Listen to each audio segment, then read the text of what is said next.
ದರ್ಬಾರ್ style first step ಏನು ಮಾಡಬೇಕಂದ್ರೆ ಸ್ಯಾರೀಸ್ನ fold ಮಾಡ್ಕೊಬೇಕು. ಈ ಥರ ಅರೌಂಡ್ ನಿಮಗೆ ಒಂದು 40 ಪ್ಲೇಟ್ಸ್ ಬರ್ಬೋದು ಅಂದ್ಕೊಳ್ಳಿ. ಆಫ್ ದ ಸ್ಯಾರಿ ಫೋಲ್ಡ್ ಮಾಡ್ಕೊಳ್ಳಿ. ಇದೇ ಥರ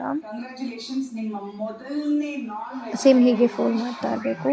ಒಬ್ರದ್ದು ಯಾರ್ದಾದ್ರು ಹೆಲ್ಪಾರು ತೊಗೊಂಡು ಮಾಡಿ, ಇಲ್ಲ ಹಾಗೇನಾದರೂ ಮಾಡಿ. ಯುವರ್ ಫೋಲ್ಡಿಂಗ್ಸ್ ಎಲ್ಲ ತುಂಬ ಚಿಕ್ಕ ಚಿಕ್ಕ ಪ್ಲೀಟ್ಸ್ ಮಾಡ್ಕೊಳ್ಳಿ. ಚಿಕ್ಕದು ಪ್ಲೀಟ್ಸ್ ಮಾಡಿದಾಗ ಅದು ನಿಮ್ಗೇನಾಗುತ್ತೆ, ನರಿಗೆ ಸ್ವಲ್ಪ ಜಾಸ್ತಿ ಬರುತ್ತೆ. ಅದರಿಂದ ಅದು ನಿಮ್ಗೆ ತುಂಬ ಲುಕ್ ಆಗಿನೂ ಚೆನ್ನಾಗಿ ಕಾಣ್ತಾ ಇರುತ್ತೆ. ಸೇಫ್ಟಿ ಪಿನ್ಸ್ ಅಥವಾ ಬಟ್ಟೆ ಪಿನ್ಸ್ ಏನಾದರೂ ಯೂಸ್ ಮಾಡಿ ಅದನ್ನು ಅಲ್ಲಿ ಲಾಕ್ ಮಾಡ್ಕೊಳ್ಳಿ ಪ್ಲೀಟ್ಸ್ಗಳನ್ನೆಲ್ಲ.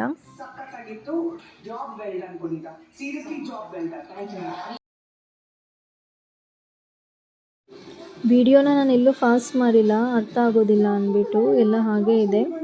ಫಾಸ್ಟ್ ಮೋಡ್ ಯೂಸ್ ಮಾಡಿಲ್ಲ, ಬಿಕಾಸ್ ಏನಾದ್ರು ಸ್ವಲ್ಪ ಫಾಸ್ಟಾಗಿ ಹೋದರೂ ನಿಮಗೆ ಎಲ್ಲಿ ಏನು ಮಾಡಿದೆ ಅಂತ ಅರ್ಥ ಆಗಲ್ಲ ಅನ್ನೋ ಕಾರಣಕ್ಕೆ ನಾನು ಫಾಸ್ಟ್ ಯೂಸ್ ಮಾಡಿಲ್ಲ.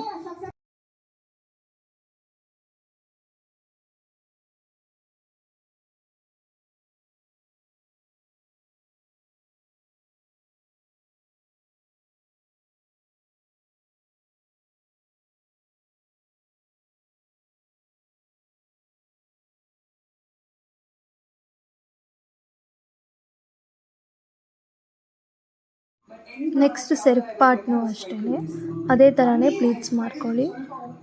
ಅರೌಂಡ್ ಒಂದು ಕಾಲು ಭಾಗ ಸ್ಯಾರಿ ಸಾಕು ಸೆರಗು ಪಾರ್ಟಲ್ಲಿ. ಮಿಕ್ಕಿದ್ದೆಲ್ಲ ಮೇಯ್ನ್ ಪಾರ್ಟ್ಸಲ್ಲೇ ಪ್ಲೀಟ್ಸ್ ಮಾಡ್ಕೊಂಡಿರಬೇಕು. ಇಲ್ಲಿ ಇದಿಷ್ಟು ಭಾಗನ ಒಂದು ಕಾಲು ಭಾಗದ ಸೀರೆ ಅಷ್ಟು ಸೆರಗು ಪಾರ್ಟ್ ತೊಗೊಬೇಕು.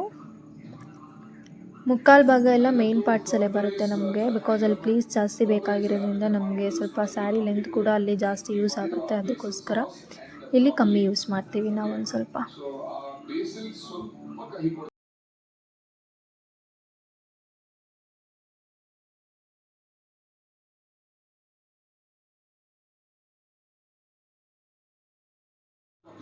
ಪ್ಲೀಟ್ಸ್ ಎಲ್ಲ ಮಾಡ್ಕೊಂಡು ರೆಡಿ ಆದಮೇಲೆ ಈ ಥರ ತೊಗೊಳ್ಳಿ.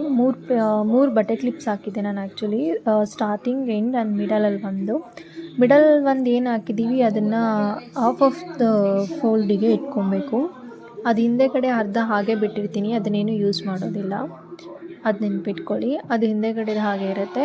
ಇವಾಗ ಇಲ್ಲಿ ಫ್ರಂಟ್ದೇನಿದೆ ಅದನ್ನು ಪ್ಲೀಟ್ಸ್ ಅರೇಂಜ್ ಮಾಡ್ಕೊಬೇಕು. ನಿಧಾನಕ್ಕೆ ಒಂದೇ ಕ್ಲೀನಾಗಿ ಅರೇಂಜ್ ಮಾಡ್ಕೊಳ್ಳಿ. ಅರೇಂಜ್ ಮಾಡಾದಮೇಲೆ ಟೈನ್ ದಾರ ಅಥವಾ ಯಾವುದಾದ್ರು ಥ್ರೆಡ್ಡಿಂದ ಅದನ್ನ ಟೈ ಅಪ್ ಮಾಡ್ಕೊಬೇಕು. ಪ್ಲೀಟ್ಸ್ ಅರೇಂಜ್ ಮಾಡ್ಕೊಂಡೇ ಟೈ ಮಾಡಬೇಕು, ಇಲ್ಲಾಂದರೆ ಪ್ಲೀಟ್ಸ್ ಎಲ್ಲ ಒಂದೇ ಕಡೆ ಬಂದುಬಿಡುತ್ತೆ, ಅದು ಲುಕ್ಕಾಗಿ ಕಾಣಿಸೋದಿಲ್ಲ. ಆವಾಗ ಪ್ಲೀಟ್ಸ್ ಎಲ್ಲ ಅರೇಂಜ್ ಮಾಡಿಬಿಟ್ಟು ಕಟ್ಟಿದ್ರೆ ಆವಾಗ ಅದು ಹಾಗೆ ಕುತ್ಕೊಂಡಿರುತ್ತೆ. ಸೊ ಅದು ನೋಡೋದಕ್ಕೂ ಚೆನ್ನಾಗಿ ಕಾಣಿಸುತ್ತೆ ನಮಗೆ. ಆವಾಗ ಒಂದೇ ಕಡೆ ಕಾಣೋದಿಲ್ಲ ಅನ್ನೋ ಕಾರಣಕ್ಕೋಸ್ಕರ ಈ ಥರ ಪ್ಲೀಟ್ಸ್ನ ಅರೇಂಜ್ ಮಾಡಿ ಆಮೇಲೆ ದಾರ ಕಟ್ಕೊಬೇಕಾಗತ್ತೆ.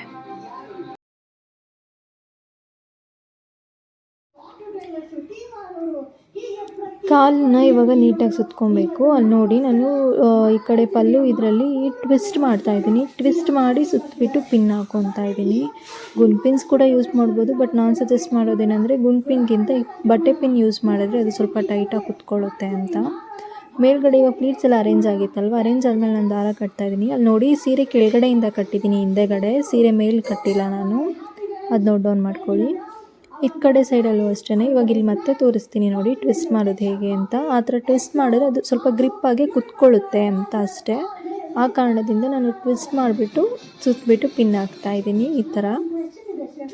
ಇವಾಗ ನಮ್ಮದು 2 ಕಾಲುಗಳು ರೆಡಿ ಆಗಿರುತ್ತೆ. ಆ ಕಡೆ ಬಾರ್ಡರ್ ಅದ್ರ ಮೇಲೆ ಕಾಣಿಸ್ಲಿ ಅಂದ್ಬಿಟ್ಟು ಬಾರ್ಡರ್ನು ಕೂಡ ನಾನು ರೀಅರೇಂಜ್ ಮಾಡ್ತಾಯಿದ್ದೀನಿ ಮತ್ತೆ ಕಾಲ ಮೇಲೆ. ಆ ಕಡೆ ಸ್ಟಾರ್ಟಿಂಗಲ್ಲಿ ಬಿಟ್ಟಿರ್ತೀವಲ್ಲ ಅದು, ಅಲ್ಲಿ ಒಂದು ಮತ್ತೆ ಸೇಫ್ಟಿ ಪಿನ್ ಯೂಸ್ ಮಾಡ್ತಾಯಿದ್ದೀನಿ. ಅದು ಬಾರ್ಡರ್ ಹತ್ರ ಬಂದರೆ ಚೆನ್ನಾಗಿ ಕಾಣುತ್ತೆ ಅಂತ. ನೀವು ಕಾಂಟ್ರಾಸ್ಟ್ ಸ್ಯಾರಿ ಯೂಸ್ ಮಾಡೋದ್ರಿಂದ ಅದು ಇನ್ನೂ ತುಂಬ ಚೆನ್ನಾಗಿ ಕಾಣಿಸುತ್ತೆ. ಇದು ಸೇಮ್ ಇರೋದ್ರಿಂದ ಅಷ್ಟು ಬಾರ್ಡರ್ ನಿಮಗೆ ಲುಕ್ ಗೊತ್ತಾಗ್ತಾ ಇಲ್ಲ. ಇದು ಮೇಲ್ಗಡೆ ಪಾರ್ಟ್ ಬಂದು ಕಳಸ ನಾನು ಆಲ್ರೆಡಿ ರೆಡಿ ಮಾಡ್ಕೊಂಡಿದ್ದೀನಿ ಬ್ಲೌಸ್ ಪೀಸ್ ಹಾಕಿ. ಅದನ್ನು ಹಾಗೆ ತೆಗ್ದುಬಿಟ್ಟು ಅದ್ರ ಮೇಲೆ ಇಟ್ಟಿದ್ದೀನಿ. ಇದು ಹಿಂದೆಗಡೆದು ಆವಾಗಲೇ ಅರ್ಧ ಬಿಟ್ಟಿದ್ವಲ್ಲ, ಅದು ಹಾಗೆ ಹಿಂದೆನೇ ಇದೆ. ನಾನು ಹಾಗೆ ಜಸ್ಟ್ ಮೇಲೆ ಇಟ್ಟಿದ್ದೀನಿ ಕಳಸನ. ಅದು ಹಿಂದೆಗಡೆ ಆಫ್ ಸ್ಯಾರಿ ಅದನ್ನೇನು ಮಾಡಿಲ್ಲ, ಅದನ್ನ ಹಾಗೆ ಹಿಂದೆಗಡೆ ಬಿಟ್ಬಿಟ್ಟಿದ್ದೀನಿ. ಇವಾಗ ಸೆರಗು ಏನು ಮಾಡ್ಕೊಂಡಿದ್ವಿ ಆ ಸೆರಗು ಪಾರ್ಟ್ನ ಎತ್ಬಿಟ್ಟು ಹಾಕ್ಕೊಂಡು ಅರೇಂಜ್ ಮಾಡ್ಕೊತಾ ಇದ್ದೀನಿ. ಸೆರಗು ಪಾರ್ಟ್ ಎಲ್ಲ ಕನ್ಫ್ಯೂಸ್ ಆಗಬೇಡಿ, ಹಿಂದೆ ಅರ್ಧ ಏನು ಮಾಡಿದ್ರು ಅಂತ. ಅದೇನೂ ಮಾಡಿಲ್ಲ, ಹಿಂದೆ ಹಾಗೆ ಬಿಟ್ಬಿಟ್ಟಿದ್ದೀನಿ. ಹಿಂದೆ ಜಸ್ಟ್ ಆಮೇಲೆ ಕಳಸ ಕವರಪ್ ಮಾಡ್ಕೊಳ್ತೀವಿ ಅಷ್ಟೇ. ಅದರಲ್ಲಿ ಅದು ಹಿಂದೆದು ಹಾಗೆ ಬಿಟ್ಟಿದ್ದೀನಿ ಹಿಂದೆ. ಅದು ಟೈಟಾಗಿ ಕೂತ್ಕೊಳ್ಳಿ ಅಂತ ಕವರ್ ಅಪ್ ಮಾಡಿದ್ಮೇಲೆ ಅದು ಸ್ಯಾರಿ ಪ್ಲೀಟ್ಸ್ ಎಲ್ಲ ಅರೇಂಜ್ ಮಾಡಿದ್ಮೇಲೆ ಒಂದು ದಾರ ತೊಗೊಂಡು ಟೈ ಮಾಡಿದ್ದೀನಿ. ಇವಾಗ ಇದು ಅಷ್ಟೇ ಕಾಲನ್ನ ಅದು ಮೇಲ್ಗಡೆ ಬಾರ್ಡರ್ ಹಾಕಿ ಸುತ್ತಬಿಟ್ಟು ಏನು ಎಕ್ಸ್ಟ್ರಾಸ್ ಏನು ಬರುತ್ತೆ ಅದನ್ನೆಲ್ಲ ಹಾಗೆ ಒಳಗೆ ತಳ್ತೀನಿ. ಅದನ್ನು ಎಕ್ಸ್ಟ್ರಾ ಏನೂ ಬರೋಲ್ಲ. ಅಕಸ್ಮಾತ್ ಬಂದರೆ ಲೈಟಾಗಿ ಒಂದು ಸ್ವಲ್ಪ ಲೂಸ್ ಆಗಿರುತ್ತೆ, ಅದನ್ನು ಜಸ್ಟ್ ಹಾಗೆ ಟೈಟ್ ಮಾಡಿಕೊಂಡು ಅದನ್ನ ಒಳಗೆ ಹಾಗೆ ತಳ್ಳಿ ಅಲ್ಲಿ ನಾನು ತಳ್ತಾ ಇರೋ ಥರ ಈ ಥರ ಕಾಲ ಮೇಲೆ ಕಾಲಿಟ್ಟು ಅರೇಂಜ್ ಮಾಡ್ಕೊಬೇಕು. ಇವಾಗ ನೋಡಿ ನಾನು ಸೈಡಲ್ಲೆಲ್ಲ ಪ್ಲೀಟ್ಸ್ ಅರೇಂಜ್ ಮಾಡ್ತಾಯಿದ್ದೀನಿ. ಈ ಕಡೆ ಸೈಡ್ದು ಆ ಸೆರಗು ಹಾಕಿರ್ತೀವಲ್ವ ಆ ಸೆರಗನ್ನ ಅಲ್ಲಿ ಒಂದು ಸ್ವಲ್ಪ ಎಳ್ಕೊಂಡು ಅದನ್ನು ಕಾಲದ್ರೊಳಗೆ ಇರೋ ಥರ ಮಾಡ್ಕೊಬೇಕು. ಈ ಪ್ಲೀಟ್ಸ್ನೆಲ್ಲ ಹೀಗೆ ಸೈಡಿಗೆ ಎಳ್ಕೊಬೇಕು. ಎಳ್ಕೊಂಡು ಒಂದಾದ್ಮೇಲೆ ಒಂದ್ರ ಮುಂದೆ ಒಂದು ನೀಟಾಗಿ ಜೋಡಿಸ್ಕೊಬೇಕು. ಆವಾಗ ಅದು ಫುಲ್ ಪರ್ಫೆಕ್ಟಾಗಿ ನೀಟಾಗಿ ಕಾಣಿಸುತ್ತೆ. ಆ ಥರ ಅಂದರೆ ಒಂದು ಕೈಯಲ್ಲಿ ಇಟ್ಕೊಂಡು ಅಲ್ಲಿ ಬೇಕಾದ್ರೆ ನೀವು ಸೇಫ್ಟಿ ಪಿನ್ಸ್ ಯೂಸ್ ಮಾಡ್ಬೋದು. ಟೂ ಪ್ಲೇಟ್ಸ್ಗೊಂದು ಯೂಸ್ ಮಾಡಿದಾಗ ಯೂಸ್ ಮಾಡೋದ್ರಿಂದ ಅದು ಆ ಥರ ನೀಟಾಗಿ ತುಂಬ ಚೆನ್ನಾಗಿ ಲುಕ್ ಕೊಡುತ್ತೆ, ಹಾಗೆ ಕುತ್ಕೊಂಡಿರುತ್ತೆ ಅಂತ. ಆಮೇಲೆ ಸ್ಯಾರಿ ಮೇಲೆ ಕೂಡ ಡಿಪೆಂಡ್ಸ್ ಆಗಿರುತ್ತೆ. ಇದು ಸ್ವಲ್ಪ ಲೈಕ್ ಕಾಟನ್ ಸ್ಯಾರಿ ಆಗಿರೋದ್ರಿಂದ ಅದು ಹಾಗೆ ಕೂತಿದೆ. ಕ್ರೀಪ್ ಸಿಲ್ಕ್ ಎಲ್ಲ ಯೂಸ್ ಮಾಡಿದಾಗ ಅದು ಬಿದ್ದೋಗುತ್ತೆ. ಆವಾಗ ನಾವು ಅದಕ್ಕೆ ಆ ಥರ ಪಿನ್ ಯೂಸ್ ಮಾಡಿದರೆ ಅದು ತುಂಬ ಚೆನ್ನಾಗಿ ಕಾಣುತ್ತೆ. ಇದು ಬಂದು ಫೈನಲ್ ಲುಕ್ ಈ ಥರ ಇರುತ್ತೆ.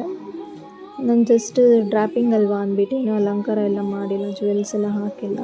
ನೀವು ಜುವೆಲ್ಸ್ ಎಲ್ಲ ಹಾಕಿ ಫುಲ್ ಅಲಂಕಾರ ಮಾಡಿದಾಗ ಅದು ತುಂಬ ನೀಟಾಗಿ ಇನ್ನೂ ಚೆನ್ನಾಗಿ ಕಾಣಿಸುತ್ತೆ. Thank you.